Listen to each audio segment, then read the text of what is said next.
பெயர் சொல்லையும் வினை சொல்லையும் சார்ந்து வருவது எது? இடைச்சொல். இது தனித்து இயங்காது. கேட்பாங்க, 4 சொல்லையும் கொடுத்துட்டு பெயர் சொல், வினைச்சொல், இடைச்சொல், உரிச்சொல்னு கொடுத்துட்டு இதில் எது தனித்து இயங்காதுன்னு கேட்பாங்க. ஹலோ ஃப்ரெண்ட்ஸ், நம்ம 6ஆம் வகுப்பு இலக்கணம் பார்த்துக்கிட்டு இருக்கோமா? இன்னைக்கு நம்ம என்ன டாபிக் பார்க்க போகிறோம்? 4 வகை சொற்கள் பார்க்கலாமா? தமிழில் சில எழுத்துக்கள் தனித்து நின்று பொருள் தரும், சில எழுத்துக்கள் ஒன்றுக்கும் மேற்பட்டு சேர்ந்து வந்து பொருள் தரும். இங்கே எக்ஸாம்பிள் பாருங்களேன். ஈ, பூ, மை, கல், கடல், தங்கம். ஈனா பறக்கிற ஈ சொல்லுவோம், அது ஒரு எழுத்து. பூ அப்படிங்கிறது தலையில் வைக்கிற பூ. கல், கடல், தங்கம் இது 2 எழுத்து, 3 எழுத்து, 4 எழுத்து. இது எல்லாத்துக்கும் ஒரு பொருள் இருக்கு. அதை தான் இங்கே மீன் பண்ணுறாங்க. தமிழில் சில எழுத்துக்கள் தனித்து நின்று பொருள் தரும், சில எழுத்துக்கள் ஒன்றுக்கும் மேற்பட்டு சேர்ந்து வந்து பொருள் தரும். சரி, இப்போ இலக்கண அடிப்படையில் சொற்கள் 4 வகைப்படும் கேட்கறதுக்கு சான்ஸ் இருக்கு. இலக்கண அடிப்படையில் சொற்கள் எத்தனை வகைப்படும் கேட்பாங்க. 4 வகைப்படும். அது என்னென்ன வகைன்னு பார்க்கலாமா? பெயர் சொல், வினைச்சொல், இடைச்சொல், உரிச்சொல். இப்போ பெயர் சொல்ல என்ன? ஒரு பெயரை குறிக்கும் சொல் பெயர் சொல். எக்ஸாம்பிள் பாருங்களேன். பாரதி, பாரதின்னு எதை மீன் பண்ணுறாங்க? பாரதியார்.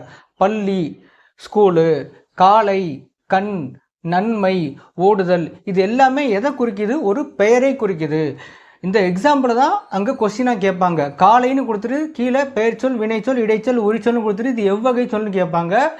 பெயர் சொல். ஓடுதல் அப்படின்னு கொடுத்துட்டு கேட்பாங்க, என்ன சொல்னு கேட்பாங்க, அது பெயர் சொல். இந்த எக்ஸாம்பிளை நல்லா பார்த்துக்கணும், அதை மிஸ் பண்ணிடக்கூடாது. பிகினர்ஸ் பார்த்துக்கோங்க. அடுத்து வினைச்சொல். வினை என்னும் சொல்லுக்கு செயல் என்பது பொருள். அப்படின்னா என்ன? ஒரு செயலை குறிக்கும் சொல் வினைச்சொல். வா, இங்கே வா, போ, அங்கே போ, எழுது, பேனாவை எடுத்து எழுது, விளையாடு, அங்கே போய் பாஸ்கெட் பால் விளையாடு, அந்த மாதிரி சொல்கிறோம்ல, ஒரு செயலை குறிக்கிறது எது? வினைச்சொல். நம்ம இப்போ பெயர் சொல், வினைச்சொல் பார்த்தோமா? இப்போ அடுத்தது என்ன பார்க்க போகிறோம்? இடைச்சொல். இடைச்சொல் என்ன? பெயர் சொல்லையும் வினைச்சொல்லையும் சார்ந்து வருவது எது? இடைச்சொல். இது தனித்து இயங்காது. கேட்பாங்க, 4 சொல்லையும் கொடுத்துட்டு பெயர் சொல், வினைச்சொல், இடைச்சொல், உரிச்சொல்னு கொடுத்துட்டு இதில் எது தனித்து இயங்காதுன்னு கேட்பாங்க. எது? இடைச்சொல் தனித்து இயங்காது.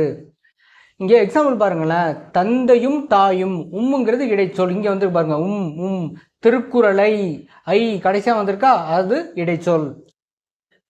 இப்போ அடுத்தது உரிச்சொல். இடைச்சொல்லுக்கு என்ன பார்த்தோம்? பெயர் சொல்லையும் வினைச்சொல்லையும் சார்ந்து வருவது. உரிச்சொல்னா என்ன? பெயர் சொல், வினைச்சொல் ஆகியவற்றை மிகுதிப்படுத்தி தன்மையை கூறுவது எது? உரிச்சொல். இப்போ ஒன்றும் இல்லை, அழகா இருக்க, இது பெயர் சொல். ரொம்ப ரொம்ப அழகா இருக்க, இது உரிச்சொல். இப்போ நகரம், இது வந்து என்னது? பெயர் சொல். நகரங்கிறது பெயர் சொல். மாநகரம், ரொம்ப பெரிய நகரம், அதுதான் வந்து உரிச்சொல். சிறந்தது, சிறந்தது, சிறந்தது, இது வந்து பெயர் சொல். சால சிறந்தது, அது வந்து உரிச்சொல். சரியா? மிகைப்படுத்தி சொல்றது, அது வந்து உரிச்சொல்.